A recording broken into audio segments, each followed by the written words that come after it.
కొత్తిమీర ఫస్ట్గా ఇట్లా గింజలు ఉన్నాయి ఏమున్నాయి వీటికి టేస్ట్ ఉంటుంది. సో మన యమ్మీ యమ్మీ టేస్టీ టేస్టీ చింతకాయ తొక్కు ready. Hi guys, welcome back to కుయర్స్ కిచెన్. నాతో ఈరోజు ఏం స్పెషల్? చింతకాయ పచ్చడి. చింతకాయ పచ్చడి. సో ఇంగ్రీడియంట్స్ చింతకాయ, దాని తగ్గట్టు పచ్చిమిరపకాయలు, కొత్తిమీర. ఇప్పుడు చూపిస్తాం. ఓకే.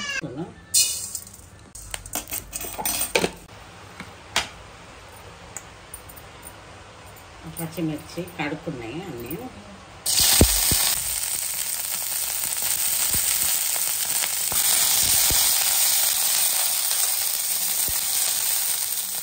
కొత్తిమీర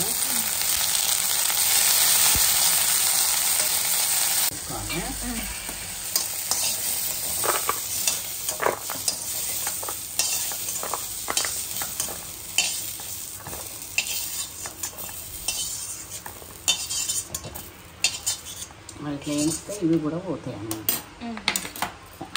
నేను ఫస్ట్ వేయించుకున్న పచ్చిమిర్చి, కొత్తిమీర, వేయించుకున్న చింతకాయ ఇది గ్రైండర్ చేసుకున్నాం. ఫస్ట్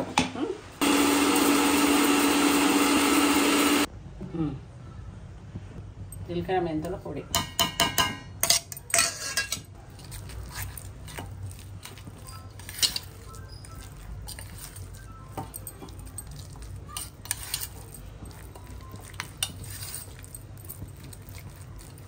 ఫస్ట్గా ఇట్లా గింజలు ఉన్నాయి ఏమున్నాయి వీటికి టేస్ట్ ఉంటుంది.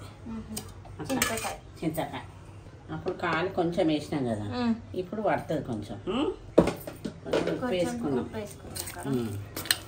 పులుపు ఉంటుంది కదా.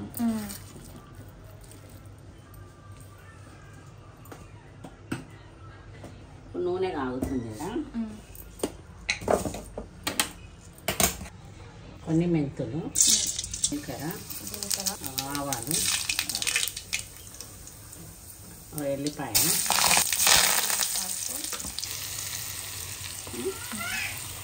చింతకాయ తొక్కు తయారు. సో మన యమ్మీ యమ్మీ టేస్టీ టేస్టీ చింతకాయ తొక్కు ready. Vinayaka Chavithi special. So guys, very special and yummy yummy చింతకాయ తొక్కు రెడీ.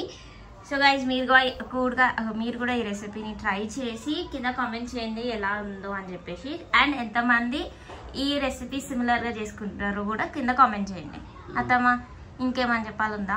ఏం లేదు, వినాయక చవితికి ఇది చేసుకుంటాం అంతే.